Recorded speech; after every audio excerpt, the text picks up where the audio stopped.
ರೀ ಪೊಲೀಸ್ನವ್ರು ಯಾಕೆ ಬಂದಿದ್ದಾರೆ? ಅದನ್ನ ನನ್ನನ್ನು ಕೇಳಿ, ನಾನು ಹೇಳ್ತೀನಿ.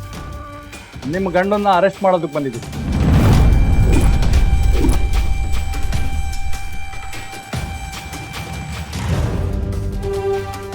ಅರೆಸ್ಟಾ? ಯಾಕೆ ಸರ್? ನಮ್ಮಪ್ಪ ಏನ್ ತಪ್ಪು ಮಾಡಿದಾರೆ ಅಂತ ಅರೆಸ್ಟ್ ಮಾಡ್ತಿದ್ದೀರಾ? ತಪ್ಪ? ಇಂಥ ಕೇಸಲ್ಲಿ ನಿಮ್ಮ ಅಪ್ಪಂಗೆ ಹೊಡೆಯದೆ ಅರೆಸ್ಟ್ ಮಾಡಿದೀವಲ್ಲ, ಅದಕ್ಕೆ ಖುಷಿ ಪಡೋ.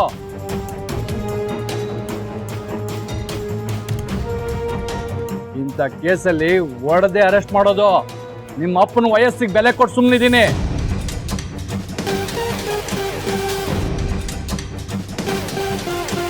ಸರ್, ಯಾವ ಕೇಸು? ಏನು ಹೇಳ್ತಾ ಇದ್ದೀರಾ ನೀವು? ಒಂದು ಹೆಂಗಸಿನ ಮೇಲೆ ಬಲಾತ್ಕಾರ ಮಾಡೋದಕ್ಕೆ ಪ್ರಯತ್ನ ಪಟ್ರಿ ಅಂತ ನಮಗೆ ಕಂಪ್ಲೇಂಟ್ ಬಂದಿದೆ.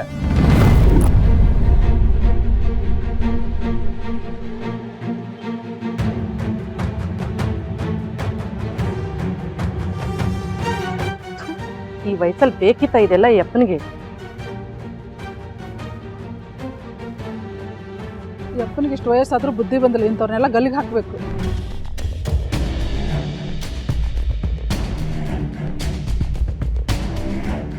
ಸರ್, ನಿಮ್ಗೆ ಯಾರೋ ಮಿಸ್ಲೀಡ್ ಮಾಡಿದ್ದಾರೆ. ಇದ್ದಕ್ಕಿದ್ದಾಗೆ ಅರೆಸ್ಟ್ ಅಂದ್ರೆ ನಾವೇನ್ ಮಾಡ್ಬೇಕು? ಇಂಥದಕ್ಕೆಲ್ಲ ಇದ್ಕಿದಾಗೆ ಬರ್ದೆ ನಿಮಗೆ ಇನ್ವಿಟೇಷನ್ ಕೊಟ್ಟು ಬರ್ಬೇಕಾ? ಅಂಕಪಾಕ್ರಿ. ಬೇಡ ಸರ್. ನಾನೇನು ಮಾಡಿಲ್ಲ ಸರ್. ಹೌದು ಸರ್, ನನ್ನ ಗಂಡ ತುಂಬಾ ಒಳ್ಳೆಯವರು, ಮಗುವಿನಂತ ಮನಸ್ಸು. ಅವ್ರದ್ದೇನು ತಪ್ಪಿಲ್ಲ ಸರ್. ಬೇಡ ಅಂತ ಹೇಳಿ ಸರ್. ಬೇಡಣ್ಣ, ಪ್ಲೀಸ್ ಪ್ಲೀಸ್ ಸರ್. ಸರ್, ಅಕ್ಕಪಕ್ಕದ ಮನೆಯವರು ನಮ್ಮ ಬಗ್ಗೆ ತಪ್ಪಾಗಿ ಮಾತಾಡ್ತಿದ್ದಾರೆ.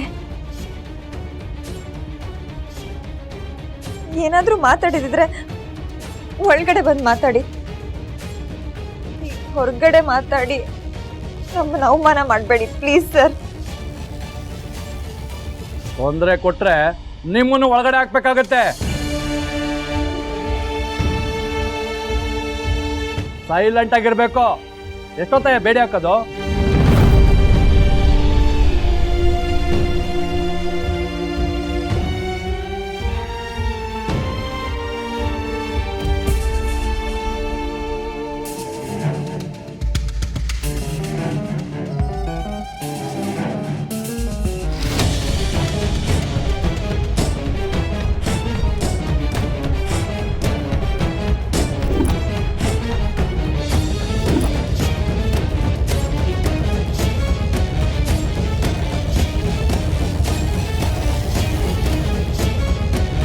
ಸರ್, ನಿಮ್ಮ ದಮ್ಮಯ್ಯ ಅಂತೀನಿ ಸರ್.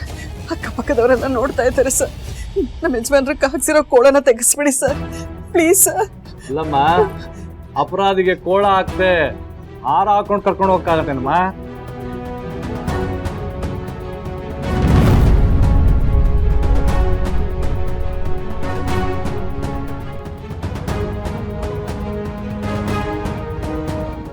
ಇನ್ಸ್ಪೆಕ್ಟರ್, ಆರೋಪ ಸಾಬೀತಾಗೋವರೆಗೂ ಅವ್ರ ಅಪರಾಧಿ ಅಲ್ಲ, ಆರೋಪಿ ಅಷ್ಟೇ. ಇಂಥವೆಲ್ಲ ನೋಡ್ಕೊಂಡೆ ಅಮ್ಮ ನಾನು ಇಲ್ಲಿ ಬಂದಿರೋದು. ಮುಖ ನೋಡಿದ್ರೆ ಹೇಳ್ಬಿಡ್ತೀನಿ ಏನು ಎಂತವ್ರು ಅಂತ. ಮಂಜುಳವ್ರೆ, ಇದೇನ್ರಿ ಹಿಂಗಾಗೋಯ್ತು?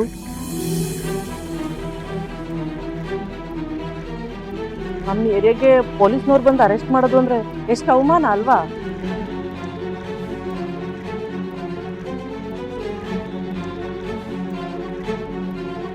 ಮಾನ ಮರ್ಯಾದೆಯಿಂದ ಬದುಕ್ತಿರೋ ಜನ ನಾವು.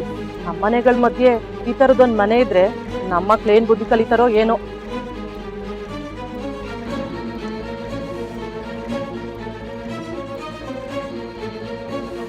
ಕರ್ಕೊಂಡೋಗೋದೇನೋ ಕರ್ಕೊಂಡು ಹೋಗ್ತಿದ್ದಾರೆ. ಇಡೀ ಮನೆನೇ ಖಾಲಿ ಮಾಡಿಸ್ಕೊಂಡು ಕರ್ಕೊಂಡೋಗಿದ್ರೆ ನಾವೆಲ್ಲ ನೆಮ್ಮದಿಯಾಗಿರ್ಬೋದಿತ್ತು.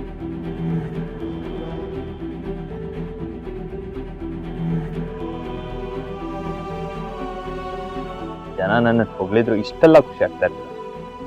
ಇಲ್ಲ ಮನೆಯವ್ರು ಮುಗೀತಿದ್ರೆ ಆಹಾ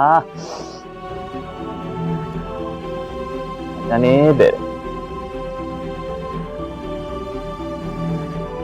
ಏಯ್, ಕರ್ಕೊಂಡ್ ನಡೆಯ. ಒಳಗಡೆ ಹಾಕಿ ಚೆನ್ನಾಗಿ ರುಬ್ಬಿದ್ರೆ ತಾನಾಗೆ ಬಾಯ್ ಬಿಡ್ತಾನೆ. ಸರ್, ನೀವು ಹೀಗೆಲ್ಲ ಅರೆಸ್ಟ್ ಮಾಡೋ ಹೋಗಿಲ್ಲ. ನಿಮ್ಮ ಹತ್ರ ವಾರೆಂಟ್ ಇದೆಯಾ? ವಾರೆಂಟ್ ಇಲ್ಲದೆ ಹೇಗೆ ಅರೆಸ್ಟ್ ಮಾಡ್ತೀರಾ?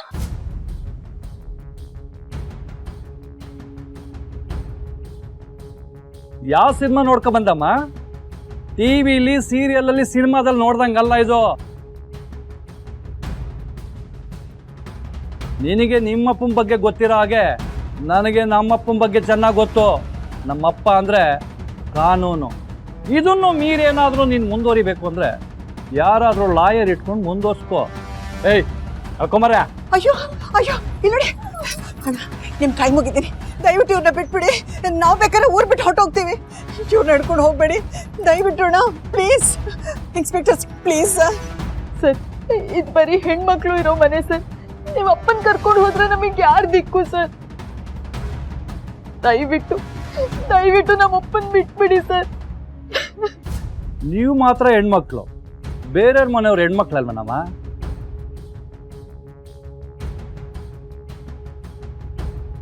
ಇಂಥ 4 ಜನನ ಒಳಗಡೆ ಹಾಕಿದ್ರೆ ಒಂದು ಹೆಣ್ಣಿನ ಮೇಲೆ ಕೈ ಇಡೋದಕ್ಕೆ ಯೋಚನೆ ಮಾಡಬೇಕು ಮತ್ತೊಬ್ಬ ಗಂಡಸು.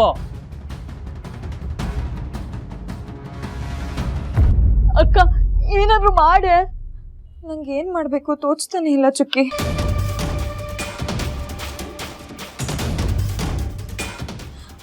ಅಕ್ಕ ಪಕ್ಕದ ಮನೆಯವ್ರನ್ನ ಕೇಳೋಣ ಅಂದ್ರೆ ಅವರೇ ಪೊಲೀಸ್ ಅವ್ರ ತರ ಆಡ್ತಾ ಇದ್ದಾರೆ. ನಂಗೆ ಏನ್ ಮಾಡ್ಬೇಕು ಗೊತ್ತಾಗ್ತಿಲ್ಲ. ಏಜೆ ಕಾಲ್ ಮಾಡಿದ್ರೆ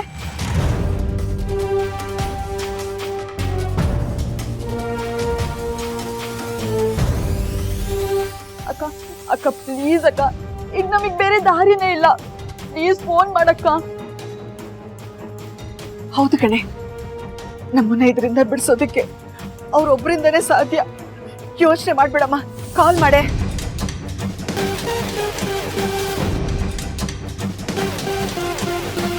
ದುರ್ಗಾ, ಇಜಯ್ ನನ್ನ ಮಾತು ಕೇಳಿ. ದುರ್ಗಾ, ಈಗ ಯಾವ್ದು ಇಂಪಾರ್ಟೆಂಟ್ ಇದೆಯೋ ಅದನ್ನ ಮಾತಾಡೋಣ. ಅಲ್ಲ ಇಜಯ್, ಅದು ನಾನು ನೀನೇನು ಮಾಡೋ ಅವಶ್ಯಕತೆ ಇಲ್ಲ ದುರ್ಗಾ. ನಾನೇ ತಪ್ಪು ಮಾಡಿದ್ದೀನಿ ಅಂತ ಒಪ್ಕೊಂಡಿದ್ದ.